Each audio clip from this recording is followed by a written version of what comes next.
Hello everyone सबाई केमन आछो तोमादेर रिक्वेस्टे आमी आजके आबार एकटी फुचका रेसिपि निये चले एसेछि। तो मुचमुचे এই ফুচকা রেসিপি বানানোর জন্য এই টিপসটা কিন্তু তোমাদেরকে ফলো করে নিতে হবে। তো বেশি লেট না করে ভিডিওটি স্টার্ট করা যাক।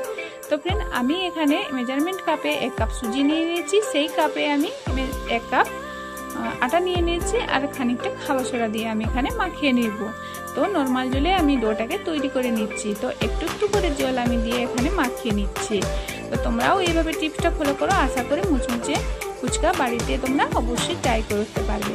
তো फ्रेंड আমি এখানে মাখিয়ে প্রায় 3-4 ঘন্টা মতন এইগুলো রেস্ট করতে ছেড়ে দিব। তো খানিকটা তো আমরা লবণ ছাড়াই এই ডোটা তৈরি করে নিই।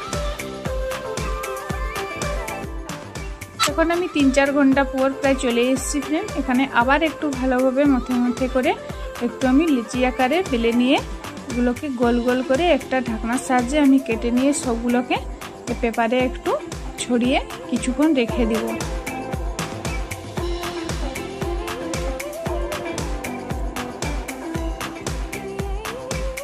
সব কয়টা ফুচকা আমি পেপারের মধ্যে মেলে নিয়েছি। এখন এগুলোকে আমি ভাজতে চলে যাব। তো কিছুক্ষণ হয়ে গেছে, তো এগুলো আমি এখন ভাজতে চলে যাব। সাদা তেল আমি কড়াইয়ের মধ্যে দিয়ে দিয়েছি।